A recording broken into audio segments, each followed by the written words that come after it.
Buenas tardes, bienvenidos a esta clase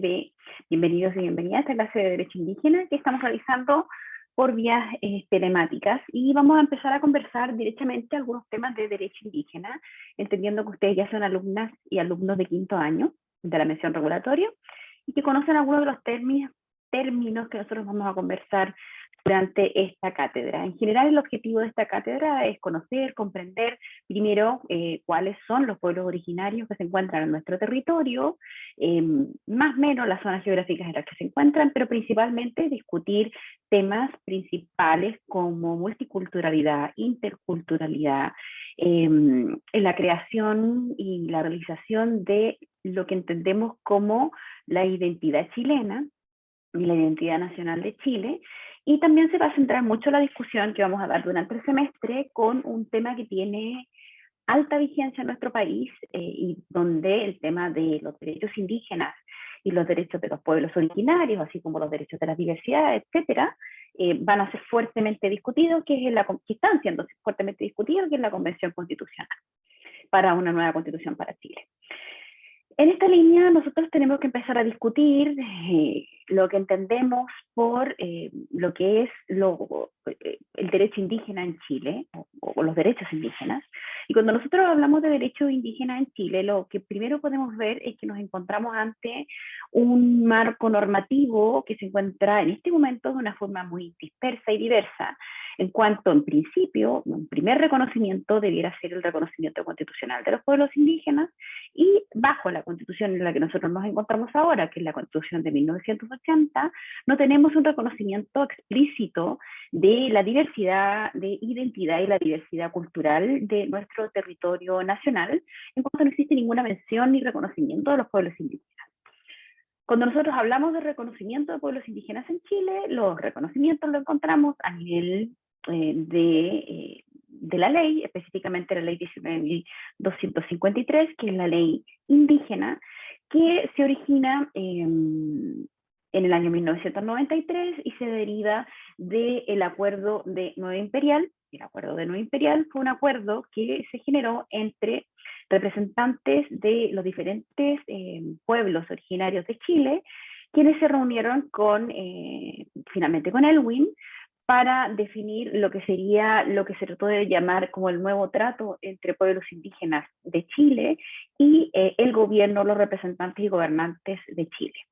Las conclusiones a las que se llegaron en ese acuerdo de Nueva Imperial fueron diversos acuerdos, diversos compromisos que hizo este presidente. Entre ellos, el que se creara la ley indígena, segundo, que se ratificara el convenio 169 de la Organización Internacional del Trabajo, y tercero, el reconocimiento constitucional de los pueblos indígenas, que ese es el tema vigente de lo que estamos discutiendo ahora. En cuanto a la creación de la ley indígena, es decir, la ley 19.253, este acuerdo, yo le estoy hablando del Acuerdo de Nueva Imperial del año 1989, recién se cumplió en un primer punto con la ley indígena, que también a su vez crea la Corporación Nacional de Desarrollo Indígena, CONADI, pero no lo hace en los términos que esperaban los pueblos originarios, y específicamente cuando hablamos de reivindicaciones territoriales, como así también el ser reconocidos como pueblos, en cuanto nuestra ley indígena no les reconoce como pueblos, sino que les reconoce como etnias.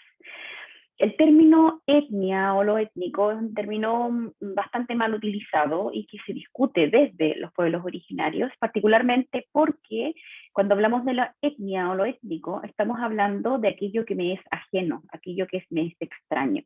Y cuando nosotros hablamos de los pueblos originarios latinoamericanos, los pueblos originarios de los distintos territorios, no estamos hablando de algo que es ajeno, sino por todo lo contrario, estamos hablando de algo que era preexistente a la creación de los estados nacionales latinoamericanos. Y por eso es que este término de lo étnico cuesta un poquito y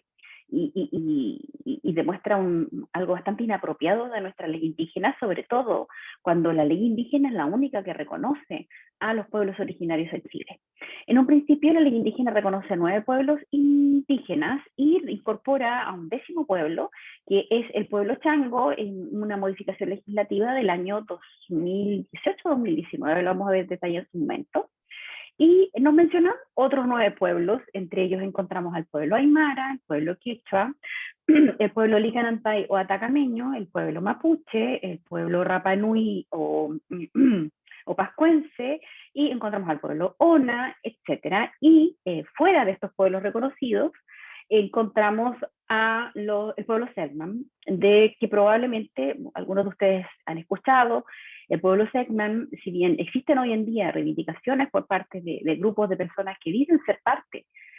o que todavía se reconocen como parte del pueblo Selknam, en principio el pueblo Selknam fue exterminado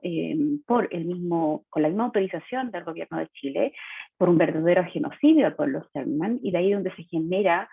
o se configura lo que nosotros conversamos desde el derecho indígena, con lo que conversan los mismos pueblos originarios, como parte de la deuda histórica. Aparte del acuerdo no imperial, este fue un primer punto que ya lo encontrábamos como fallido en cuanto al no consagrar los derechos de la forma en que se había pactado por parte de los pueblos originarios con el representante del gobierno, pero también encontrábamos la ratificación del convenio 169 de la OIT. El convenio 169 de la OIT, o de la Organización Internacional del Trabajo, es un instrumento, un tratado internacional de derechos humanos, suscrito por el Estado de Chile, que se inició en 1979, que fue cuando se generó el acuerdo de no imperial, y fue recién ratificado, a pesar de haberse llegado al acuerdo de que debía ser ratificado, en el año 2009.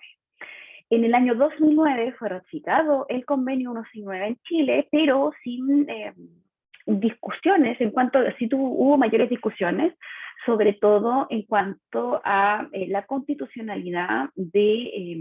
ciertas normas que se encontraban incorporadas en este convenio 169, entre ellas uno de los derechos los que más se hablan cuando hablamos del convenio 169, que es de la consulta indígena, que se encuentra regulado en el artículo 6 del convenio 169, y que se refiere a esta consulta que deben hacer los estados a los pueblos originarios, pueblos indígenas, de todos aquellos temas o circunstancias que pudieran afectarles esencialmente.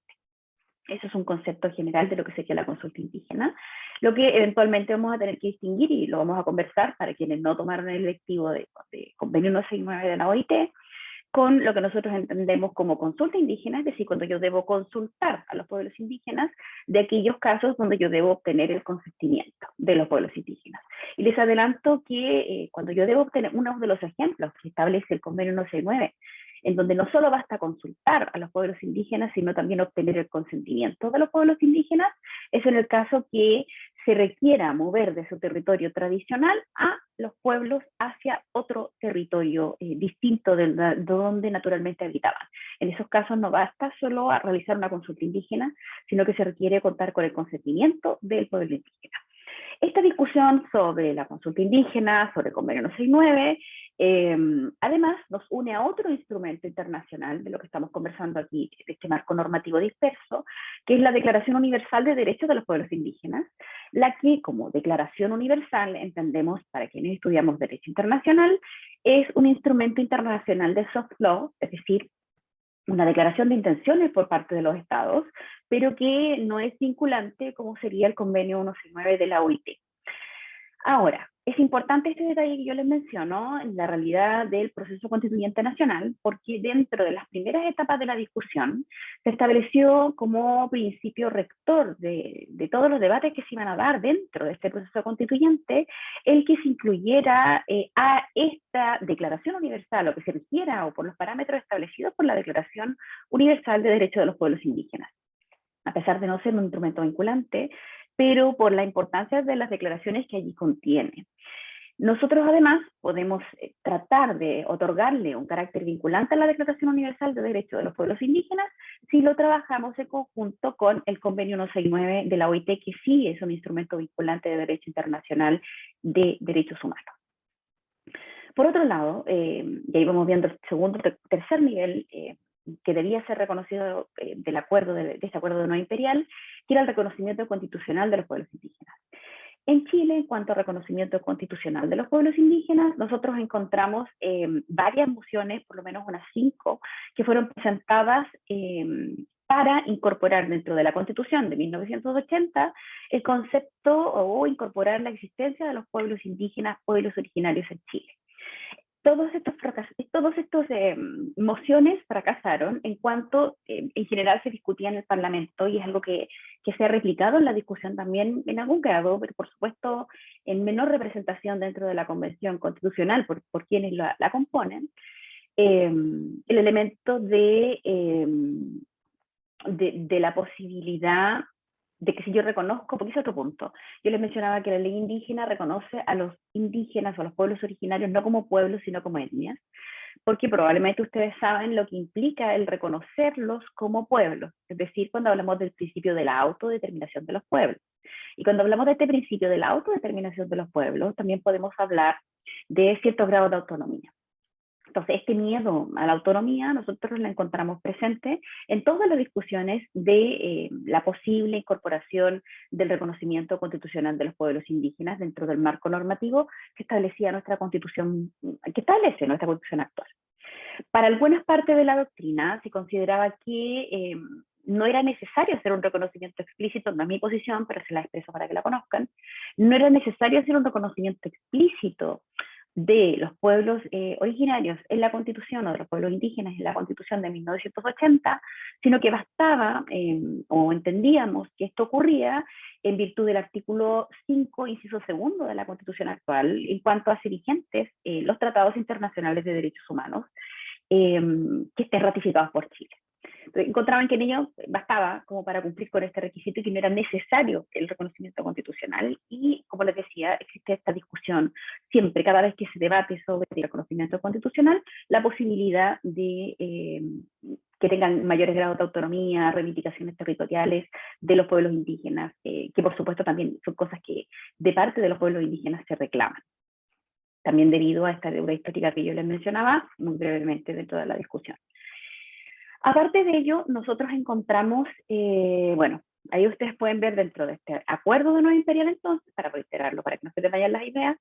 los acuerdos que existían eran con respecto a la ley indígena, que no se cumplió en los términos que se conversó con los pueblos indígenas.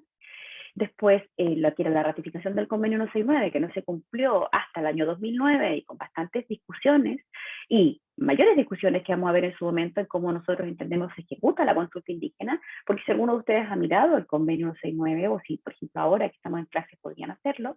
se van a dar cuenta que el artículo 6 no nos dice específicamente cómo debe realizarse la consulta indígena, y es allí cuando se dictan una serie de instrumentos y de decretos para entender cómo se realiza o debiera realizarse la consulta indígena en Chile. Último de aquellos es el decreto 66, que regula la consulta indígena en Chile, y a ello también debemos sumar un proceso especial de consulta indígena que se incorpora en el sistema de evaluación de proyectos que tengan algún impacto ambiental, donde también se incorpora la consulta indígena y la discusión que se da, y también se ha dado dentro del proceso constituyente, sobre si esta consulta basta con solo consultar a los pueblos indígenas o si efectivamente se debe tratar de llegar a un acuerdo. Que también lo vamos a ver en su momento, pero que en un principio el espíritu y la misma OIT también así lo ha declarado, para hacer algunas declaraciones con respecto al contenido del convenio 169 y de la consulta indígena, es que no solamente basta con que yo consulte, escuche y luego sistematice los resultados de esa discusión y luego igualmente haga los proyectos sin hacer mayores modificaciones, sino que ambas partes deben concurrir a este proceso de consulta con una intención de llegar a algún acuerdo. Y el convenio 169, como parte de un modelo determinado, también lo que busca es, no busca terminar con los proyectos extractivos, sino que lo que busca es que los pueblos originarios puedan participar en esta actividad de desarrollo, en estas actividades que se realizan en sus territorios ancestrales, pero a la vez que no se afecte el elemento o componente territorio. Este es un elemento que nosotros vamos a conversar sostenidamente durante todo el semestre, cuando hablamos de territorio, tierras-territorio, donde el convenio 169 de la OIT no distingue cuando nosotros hablamos de tierras y de territorios, pero nuestra ley indígena sí distingue cuando hablamos de tierras y territorios. Cuando nosotros hablamos de tierras, estamos hablando del concepto tradicional occidental que nosotros generalmente entendemos y se nos explica, ¿no?, cuando se nos enseña la propiedad privada, es decir, el dominio que yo tengo sobre la superficie y el determinado bien inmueble que yo construya sobre esa superficie, pero no sobre los recursos que se encuentren debajo de ese territorio, como por ejemplo, de ese terreno, perdón, de esas tierras, como podría ser agua, litio, cobre, en el caso de nuestra realidad chilena. Y tampoco se referiría al espacio aéreo que pueda encontrarse dentro de este espacio. Cuando nosotros hablamos de territorio, o así lo distingue la ley indígena en Chile, nos estamos refiriendo a un concepto que tiene que ver con la cosmovisión indígena que coincide en los diversos pueblos originarios, no solamente chilenos, sino en general en el mundo, que se refiere a un concepto más bien ancestral, de conexión territorial, que la misma Corte Interamericana de Derechos Humanos, en casos como el caso de Aguasingui, ha declarado que existe una especial conexión entre los pueblos indígenas con su territorio, a tal punto que la subsistencia de los pueblos originarios se sujeta al acceso y a la permanencia, incluso la Corte Interamericana ha dicho, al derecho a recuperar los terrenos y territorios que ocupaban tradicionalmente. Y esto porque lo sujeta o entiende que este territorio es el elemento que permite la subsistencia de los pueblos originarios, para que vayamos viendo esta diferencia. El convenio 169 lo dice expresamente, no distingue cuando habla de tierras y territorios, entiende que son el mismo concepto, para cuando ustedes revisen la distinta normativa, lo comprendan también de esa manera en el convenio 169 de la OIT. Esto es muy importante también en la discusión nacional actual, probablemente ustedes que se encuentran en la mención regulatoria lo han visto con respecto a la importancia del agua, el reconocimiento del agua como un derecho humano y actualmente a la posibilidad de ratificar un nuevo código de aguas que todavía no cumple con los estándares de reconocer, por ejemplo, el agua como un derecho humano, que ya ha ocurrido, por lo menos ante la ONU, y sí, la convención, porque actualmente la convención también está debatiendo, sí reconocer al agua como o el acceso al agua y el saneamiento al agua como es un derecho humano esencial. Y si esto, ¿qué implicancias puede tener? Porque también se produce, y esto es algo que va a ocurrir mucho cuando nosotros estudiamos materias de derecho indígena, cuando se produce el choque de derechos. Por ejemplo, cuando yo digo, o concluyo, vamos a tener acceso, vamos a reconocer en nuestra Constitución el derecho humano al agua. Bueno, ¿y qué sucede con los títulos inscritos? Es decir, pues todo este mercado de aguas que se deriva del Código de Aguas de 1981, que permite en Chile que privados puedan pedir determinados derechos en una determinada zona del país y ejercer un verdadero mercado de aguas donde incluso pueden retener el agua, pueden ocupar el agua para elevar el valor de esta, para poder cobrarla un poco más cara, es decir, un verdadero mercado de las aguas, como hablan numerosos autores y autoras de doctrina nacional como internacional. Además del modelo del Código de Aguas que nosotros tenemos actualmente, uno de los modelos más liberales y más liberalizados de todos los modelos que existen en el mundo, y también en cuanto a cómo nosotros entendemos que podemos configurar distintos derechos reales en un mismo territorio. ¿Por qué menciono esto? Porque, bueno, en nuestra Constitución actual ustedes ya han revisado acabadamente el derecho de propiedad,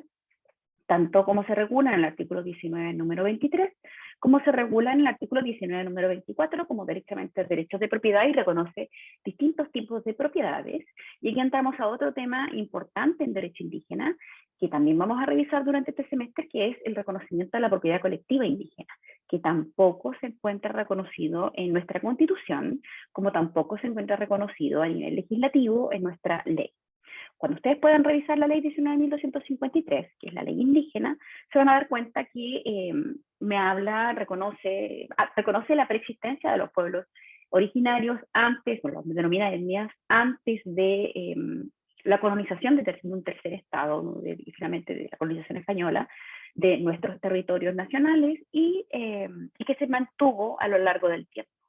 Entonces, se produce este reconocimiento, pero mediante ustedes van avanzando en esta ley, si bien me habla de derecho al desarrollo, me habla de la propiedad indígena, pero me distingue tierras de territorio, luego empieza a referirse más bien a lo que es la Corporación Nacional de Desarrollo Indígena y como los instrumentos de reparación de la deuda histórica, también habla de los fondos de tierra y agua, fondos de desarrollo, es decir, más bien se dedica en un principio la CONADI, la Corporación Nacional de Desarrollo Indígena, a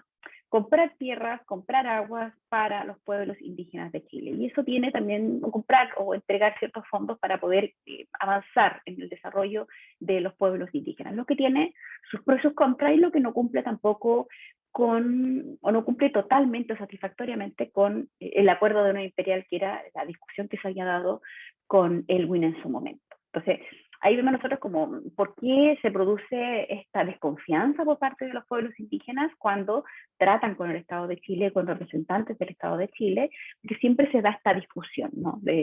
O este temor de reconocerles como pueblo. Nosotros ya conversamos lo que implica este reconocimiento como pueblo, el principio de la autodeterminación de los pueblos, el ejercicio de diversos grados de autonomía. Quizá esta idea del ejercicio de distintos grados de autonomía ya no nos choca tanto como nos habría chocado tiempo atrás. Quizás si ustedes están pendientes de lo que está ocurriendo con el proceso constituyente en Chile, saben que ya se reconoció, o por lo menos dentro del borrador de la nueva Constitución de Chile, se incorporó el reconocimiento a las autonomías de ciertas zonas geográficas, es decir, que nosotros las regiones vamos a tener ciertos grados de autonomía, pero sujetos a un principio de solidaridad regional, es decir, de apoyo a otras regiones que quizá no tengan acceso a tantos recursos y finalmente lograr lo que se viene discutiendo desde regiones hace mucho tiempo, que es la descentralización de un Estado extremadamente descentralizado como el Estado chileno, que no tiene sentido en un Estado tan largo y angosto como el nuestro. Entonces, esta discusión que se sobre las autonomías era una discusión que se nos hacía más difícil de entender antes de este debate del proceso constituyente, donde ya hemos avanzado sobre esta discusión. Sobre esta idea, si yo reconozco a los pueblos originarios como pueblos, entendiéndolo dentro de los términos de la Declaración Universal de los Pueblos Indígenas y de la Declaración Universal de Derechos del ser humano, ¿no? De la persona, si yo lo entiendo de esta manera, puedo entender ciertos niveles de autonomía para las diversas zonas indígenas o las zonas que se reconocen como abiertamente indígenas a nivel nacional. Pero si lo hago incluso en los términos de la Declaración Universal de Derechos de los Pueblos Indígenas, esta misma establece dentro de sus contenidos una restricción donde indica que este reconocimiento a estos niveles de autonomía, este reconocimiento a estas poder de decisión como pueblo, en ningún caso va a significar secesión del Estado. Entonces, para que también veamos los marcos normativos en los cuales nos encontramos. Entonces vamos viendo nuestro marco normativo nacional, lo reitero para que quede claro, en un principio no existe reconocimiento constitucional en nuestra constitución actual. Tenemos la ley indígena, la ley 19.253, ya conversamos los detalles que se pueda tener. Tenemos también una ley en particular que habla sobre el reconocimiento del espacio marítimo de los pueblos indígenas, particularmente del pueblo mapuche. No me recuerdo el número, lo voy a buscar un ratito más. Y también tenemos el convenio 169 de la OIT y tenemos la Declaración Universal de Derechos de los Pueblos Indígenas. Y a ello debemos agregar normativa segregada en la Ley de Monumentos Nacionales, en el sistema de evaluación de proyectos que pudieran producir un impacto ambiental, que también involucra consulta indígena, lo cual también involucra a los pueblos indígenas. Es decir, y por supuesto, también en cuanto es una normativa que abiertamente tiene interés para los pueblos indígenas, el Código de Aguas, ¿por qué? Y particularmente los pueblos indígenas del norte de Chile, donde si uno tuviera que definir el conflicto o las zonas de conflicto mayores entre pueblos indígenas y el Estado Nacional chileno, en el norte de Chile particularmente el conflicto, si bien también implica reivindicaciones territoriales, se refiere fundamentalmente al acceso al agua, ¿no? Y eso lo entendemos naturalmente porque los indígenas que se mantienen en el territorio se mantienen de la producción finalmente de vegetales, ¿no? Que requiere acceso al agua y bueno, y la subsistencia también requiere acceso al agua. Y eso también tiene otro punto importante cuando yo les mencionaba la propiedad, porque no solamente hablamos en los pueblos indígenas de un conflicto en cuanto al reconocimiento de la propiedad colectiva de los pueblos indígenas, sino también a cómo se entiende este ejercicio de la propiedad por parte de los pueblos indígenas y si corresponde a los estados, por ejemplo, como el Estado nacional es como el Estado chileno, el exigir que existan títulos inscritos otorgados por ese mismo Estado o si en realidad a ese Estado en particular lo que le cabe es reconocer derechos preexistentes de esos pueblos indígenas. En esa idea concreta que estoy diciendo, les puedo dar el ejemplo, que es un ejemplo que vamos a revisar durante este semestre, que es el caso de Chuquizumagama, En el caso de Chumizumbagama, de que es una comunidad indígena aymara, hubo una discusión entre este pueblo originario de la comunidad indígena de Chumizumbagama, quienes discutían sobre el acceso al agua que se encontraba en su territorio, que había sido entregado a través de título inscrito y por una solicitud que se había hecho a la Dirección General de Aguas por un privado que resultó ser una empresa particular embotelladora de agua. Este caso fue conocido por los tribunales ordinarios de justicia y posteriormente por la Corte de Apelaciones de Iquique, la que en un principio declara que en este tipo de casos no cabe al Estado chileno otorgar nuevos derechos, sino que reconoce derechos preexistentes de los pueblos indígenas o de los pueblos originarios. Es decir, reconoce que al Estado no está facultado a entregar graciosamente los derechos, sino que lo único que le cabe es reconocer un derecho preexistente. Eso es bastante novedoso y bastante notable por parte de la Corte de Apelaciones, y esto fue ratificado por la Corte Suprema y eventualmente fue conocido por la Corte Interamericana de Derechos Humanos, que también ratificó este criterio. Este criterio, por demás, no es un criterio único o que haya ocurrido en nuestro marco normativo nacional, sino que ha sido la línea jurisprudencial que ha llevado la Corte Interamericana de Derechos Humanos en estos últimos años, de lo que entiende la importancia del territorio para los pueblos indígenas, la importancia del agua para los pueblos indígenas y cómo esta debe ser consagrada por los diversos o regulada en todo lo que se llama el bloque constitucional que deben ejercer los diversos tribunales de los diversos estados partes de esta jurisdicción especial de la Corte Interamericana de Justicia de Derechos Humanos. Entonces, y que ustedes además tienen disponible dentro de la aula virtual,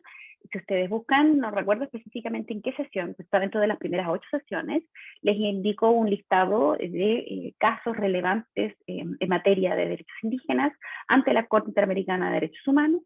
donde les menciono Aguasingui, les menciono también Chumizumbagama, entre otros, para que lo vayan revisando, para que podamos ir conversando sobre estos casos. Y también les menciono algunos casos relevantes a nivel nacional de éxito, como el caso de Chumizumbagama, y también les hablo del caso, creo que de Toconao, pero lo vamos a revisar. Entonces, para que lo puedan revisar y lo podamos conversar en su momento, en clases. ¿Qué más puedo decir sobre esto? Les mencionaba también que cada vez que nosotros hemos hablado de esta idea del reconocimiento constitucional, porque esto va a ser algo que vamos a ir discutiendo varias veces dentro de este ramo, siempre se ha discutido, o incluso aparece dentro de la primera guía que yo les indiqué a leer, dentro del aula virtual, creo que está dentro de la primera sesión o la segunda sesión, que se llama Derechos Indígenas en Chile, y empieza con una introducción. Empieza a hablar desde la misma configuración del Estado chileno, habla de toda la evolución histórica, para que lo vayan leyendo, desde cómo se fue ocurriendo el proceso de la conquista española, lo que ocurrió con los pueblos originarios en el territorio, sobre la deuda histórica, y les hablo sobre la invisibilización en lo que fue la configuración del Estado Nacional chileno, la invisibilización por parte de este Estado joven, del Estado chileno, de los pueblos indígenas y de esta identidad cultural indígena.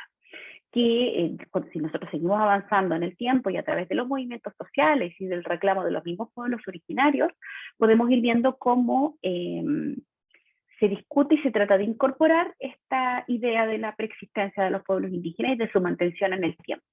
¿Por qué les indico esta idea de los pueblos indígenas y su mantención en el tiempo? Los derechos de los pueblos indígenas, en un principio se discutió si nosotros podíamos entenderlos como derechos humanos fundamentales, o si debiéramos entenderlos como otro tipo de derechos. En un principio se entendió, y esto fue también por la misma,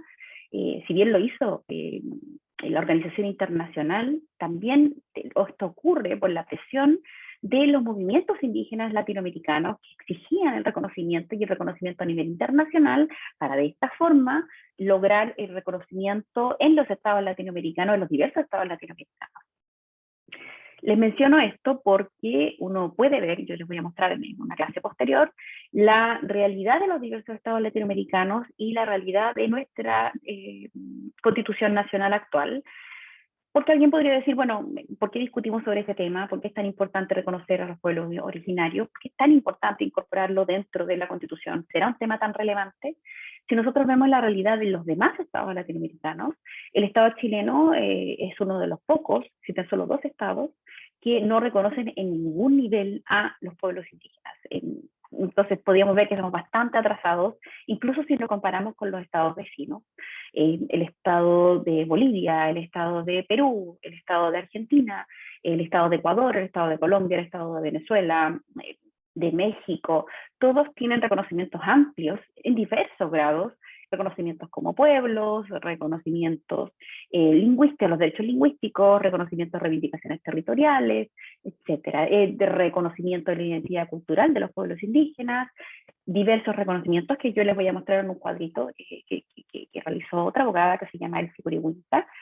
que nos demuestra la gravedad de la situación de nuestra constitución actual. Es decir, y bueno, y esto es solamente desde lo positivo, me refiero desde lo normativo. Nosotros también podemos ver que se produce, o por lo menos en mi opinión, se produce el estallido social por un conjunto de descontentos con la forma en que estamos siendo reglamentados, regulados, guiados por parte de nuestro Estado y por nuestro marco normativo nacional. Y dentro de esta discusión, sin lugar a dudas, entra los derechos de los pueblos indígenas y de hecho dentro de las mismas marchas que nosotros participamos, que vimos, presenciamos, etcétera, pudimos ver el elemento indígena siempre como un elemento esencial de los movimientos sociales e incluso quienes no se identificaban como parte de pueblos indígenas, igual acudían con banderas de pueblos indígenas chilenos. Entonces, eso como andaban con la huipala, andaban con la huichafe, todo eso nos debiera dar una noticia de por qué entonces resulta fundamental el reconocimiento constitucional de los pueblos indígenas en una materia como la que estamos hablando y en un tema macro, porque era tan importante o es tan importante la modificación de la constitución que nosotros tenemos actualmente, por todas las discusiones que ustedes probablemente han dado en todas las asignaturas que han tenido, legitimidad de su origen, no representatividad de todos los miembros que participaban de la sociedad, etcétera. Y también otro punto muy importante, cuando hablamos del proceso constituyente nacional, que no necesariamente tiene que ver con indígena, pero creo que es relevante el hecho que sea un proceso constituyente paritario. Y es ahí entonces como vemos este marco normativo, que es un marco normativo disperso a nivel nacional, que puede que mejore con la convención o con las conclusiones a las que va a llevar la nueva constitución. En un principio ya tenemos resultados positivos debido a que en el borrador ya se encuentran reconocido que Chile es un estado plurinacional, se encuentra reconocido que Chile es un estado intercultural, les voy a traer los artículos para que los podamos leer, los puedan conocer, y se reconocen, están ahí en esa discusión, ya no vamos a hablar del Poder Judicial, sino que vamos a hablar del sistema jurídico, y dentro de sistemas judiciales, y cuando hablamos de sistemas judiciales, existe un reconocimiento a la jurisdicción indígena, lo que es un gran avance en nuestro sistema nacional, y también existe toda una discusión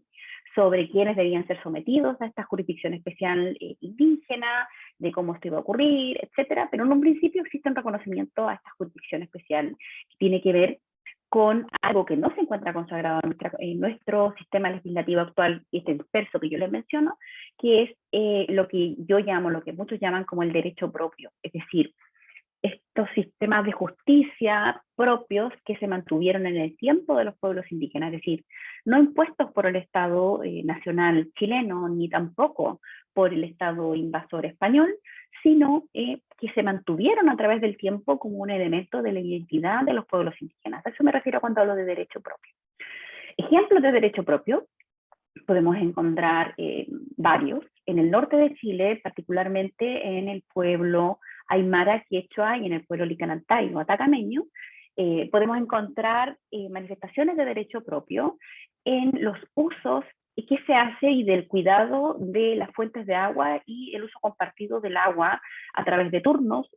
por los diversos pueblos originarios. Y en el caso del sur de Chile podemos encontrar una manifestación de derecho propio en lo que se llama todo el sistema de justicia del ASMAPU del pueblo mapuche. Entonces encontramos manifestaciones, pero estas manifestaciones no han sido reconocidas por nuestro sistema. Encontramos algunos reconocimientos. Por ejemplo, en la ley indígena existe algún reconocimiento de ciertas manifestaciones culturales que podrían servir como atenuantes en algunos procedimientos de carácter penal. Existen algunos casos donde se han rebajado condenas en virtud de usos y costumbres de determinados pueblos, y que eso se permite por un artículo particular de la ley indígena en Chile.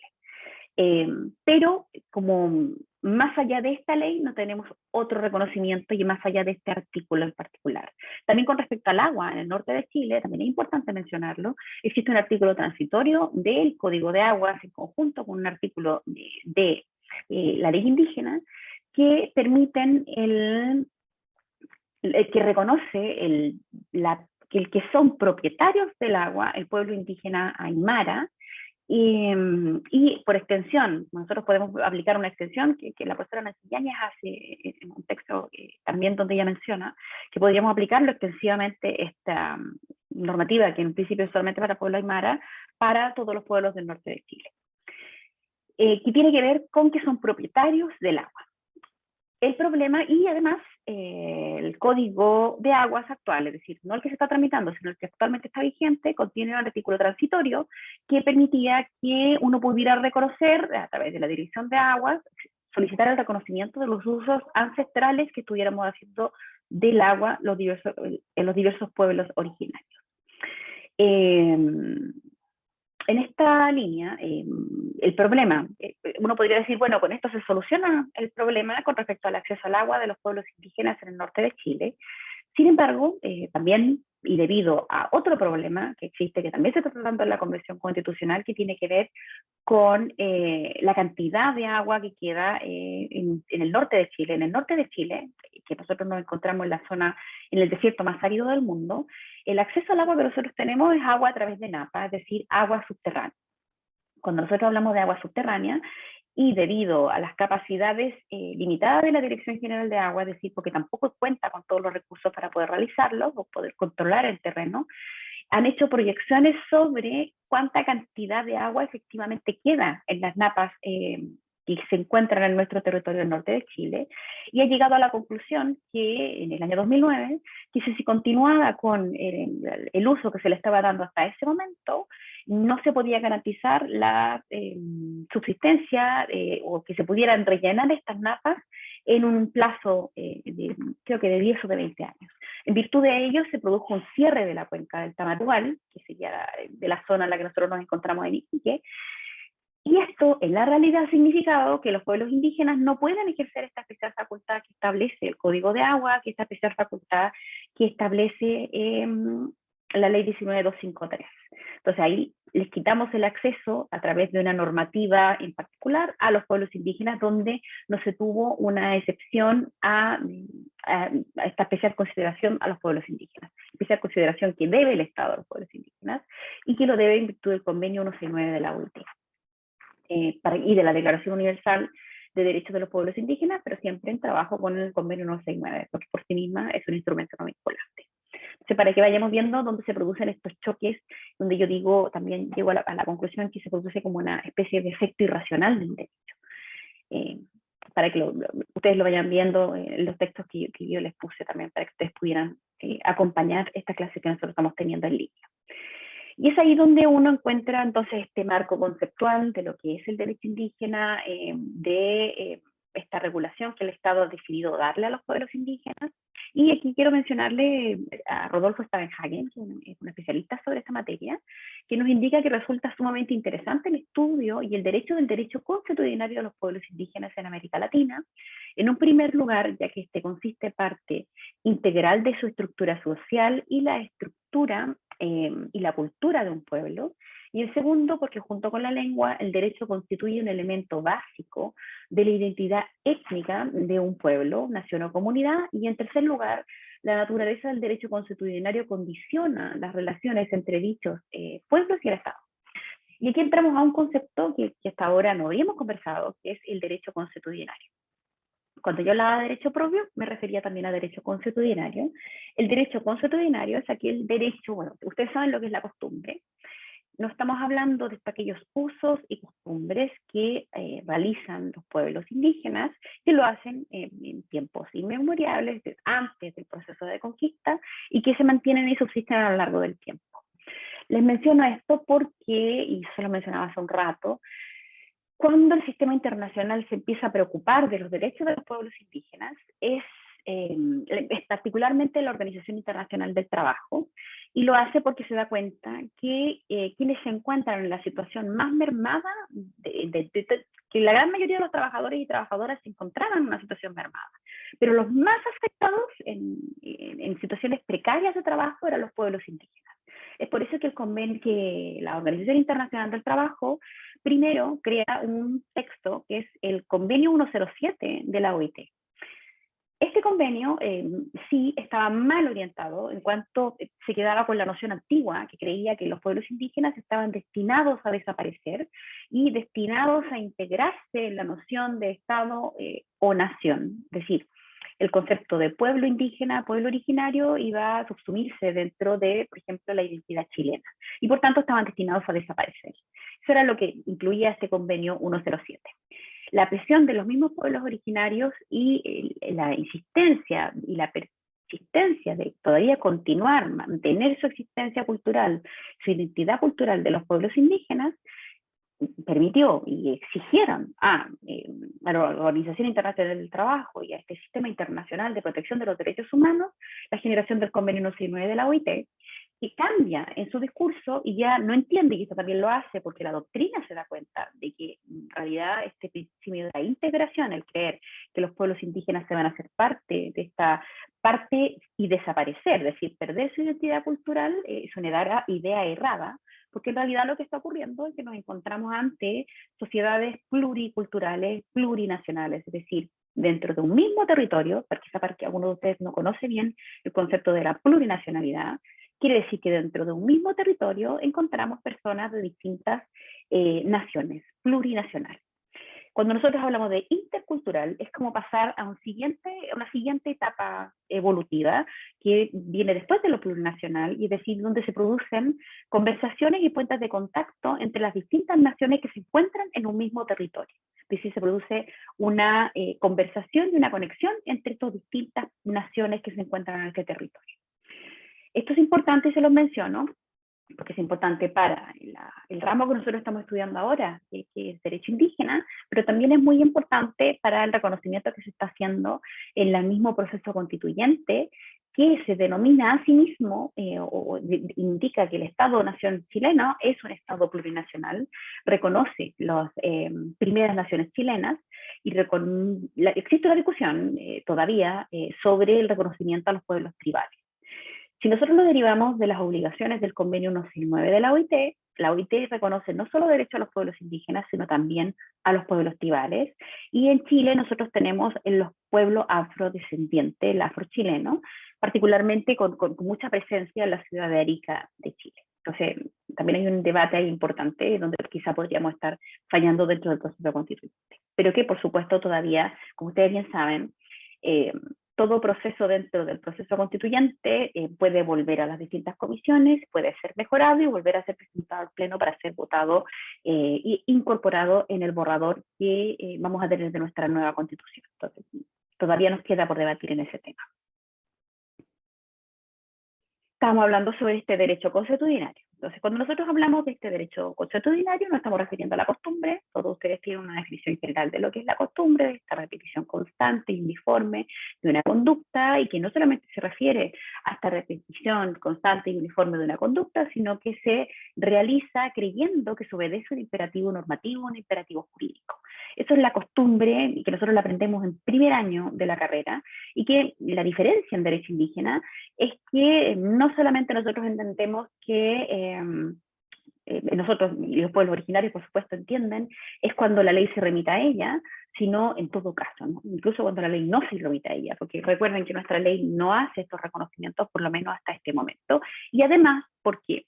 la configuración del derecho constitucional indígena se configura antes de la generación del Estado chileno. Por tanto, el Estado chileno no entrega graciosamente este derecho a los pueblos indígenas, sino lo que hace es reconocer un derecho preexistente. Entonces, por eso que es distinto. Por eso que la costumbre ahí la debiéramos entender de una forma diversa, de cómo nosotros lo entendemos, se regula en derecho civil o incluso en derecho comercial, que también es un poco más amplio que el civil, es bastante más amplio cuando hablamos de derechos indígenas. Y también, si nosotros lo pensamos de la costumbre, de la propiedad colectiva, el ejercicio de la propiedad de los pueblos indígenas, la propiedad sobre el agua de los pueblos indígenas, el acceso al agua de los pueblos indígenas, la Corte Interamericana de Derechos Humanos ha dictado una serie de sentencias, ha generado una serie de declaraciones, tenemos declaraciones universales sobre derechos de los pueblos indígenas, todos instrumentos de soft law, pero que en virtud de lo que es el control de constitucionalidad del bloque constitucional, los tribunales nacionales tendrían la obligación de, cuando en sus fallos intervenga el elemento indígena, participe el elemento indígena, hacer este control de convencionalidad, es decir, si el fallo de que yo estoy dictando está cumpliendo con estos estándares internacionales establecidos por estos organismos internacionales, o por ejemplo incluso por la misma Organización Internacional del Trabajo, cuando se refiere a la consulta indígena o cuando se refiere a cómo debe obtenerse el consentimiento de los pueblos indígenas, o el consentimiento de los pueblos indígenas más que obtener. Es ahí, bueno, se puede mirar en la guía, cómo uno se encuentra con esta idea del derecho preexistente y cómo esto se encuentra subyacente a lo que nos dice Steinhagen, ¿no? Y cuando citando a Nader, dice, subyacente a esta concepción encontramos este sesgo evolucionista, el derecho consuetudinario se transforma o es absorbido por el derecho positivo de origen estatal, el cual representaría la etapa superior de la evolución del derecho, pero Steinhagen lo dice como de una forma crítica, es decir,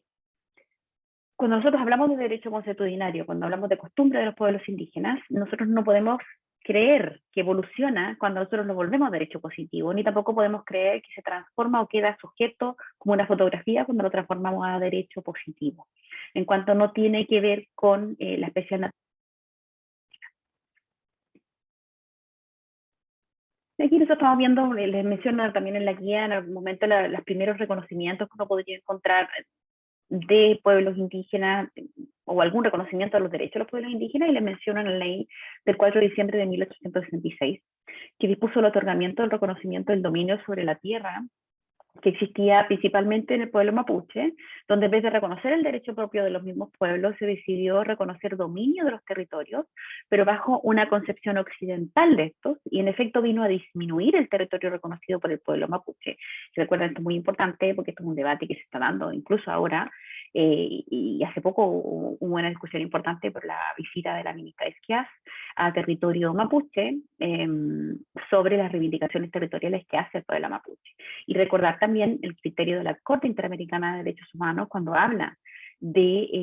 el derecho a recuperar las tierras cuando han sido perdidas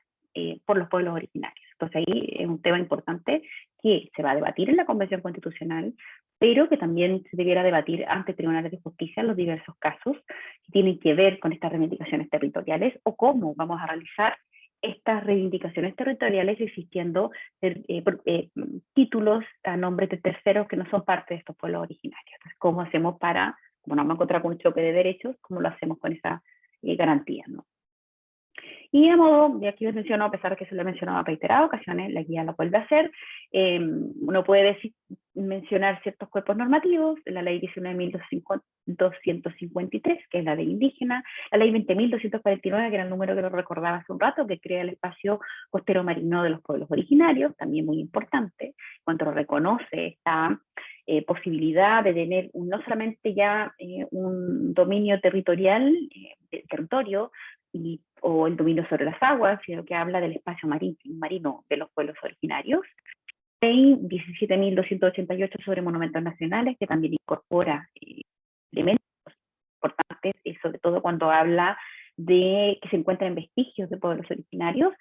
Creo que una noticia muy interesante en Iquique, que encontré un trabajo, un proyecto que se estaba realizando, vestigios de una cultura, y lo están revisando en el momento, y se mantuvo, se detuvo el proyecto. Protección legislativa de la biodiversidad en Chile, que no se la hace un rato, pero por supuesto también toda norma actualmente de la biodiversidad necesariamente involucra y es de interés de los pueblos originarios. El Convenio 169 de la OIT sobre los indígenas, y también en la Declaración de Derechos de los Pueblos Indígenas. Son todos instrumentos que nosotros encontramos marco normal que mencionaba como de derecho indígena, de lo que vamos a revisar en esta primera, es el concepto de pueblos originarios. Vamos a intentar dar un concepto de pueblos originarios. El primer punto que nosotros tenemos que decir entonces es que se entiende por pueblos originarios. Una opción que nosotros podemos tomar es ver qué nos dice nuestra ley indígena, en cuanto no es porque creamos que esta sea la mejor definición, sino que para cuando ustedes tramiten o alguna causa que contenga elementos indígenas o ustedes requieran tener un argumento normativo nacional, porque en muchos casos uno busca argumentar argumentos internacionales como recomendación, como litigante en estas materias, no solamente hacerlo desde el punto de vista del 1909, no solamente hacerlo desde el punto de la declaración, sino la jurisprudencia de la Corte Interamericana de Derechos Humanos, a precedente antropológico, etcétera, y también antecedentes científicos que acreditan lo que ustedes solicitan, pero además sostenerse en norma nacional, porque tribunales actualmente, me refiero a los tribunales de justicia, son bastante conservadores a la hora de aplicar y prefieren remitirse a derecho nacional, su fallo con derecho nacional. Bueno, derecho nacional. La ley 19.253 nos dice que su artículo no reconoce que los descendientes de las ocupaciones humanas que existen nacional de colombinos que culturales propias, siendo ellos la tierra fundamento principal de existencia y cultura. Es decir, para la legislación chilena son pueblos indígenas aquellos que cumplen los siguientes elementos. Deben ser descendientes de las agrupaciones que existen en el territorio nacional, los precolombinos, lo han como una conexión territorial genética, mantenido la conexión con sus expresiones culturales y étnicas, se indica que la tierra es el fundamento principal de su existencia y cultura, y consagra el principal, este principio de conexión de los pueblos con sus territorios, como yo ya les he mencionado, que la Corte Interamericana de Derechos Humanos, esto que excede esta visión más bien occidental del y pues estuve en un taller hace muy sobre Interamericana de Derechos Humanos. También se habla que es como una especie de, podría decir, como revolucionaria que hace la Corte Interamericana de Derechos Humanos, fallo, establecer ciertas garantías que los marcos normativos nacionales han negado a reconocer, como el conocimiento de elemento territorio como elemento esencial de la existencia de los pueblos indígenas. Eso es algo sumamente importante que hace la Corte Interamericana de Derechos Humanos, sobre todo cuando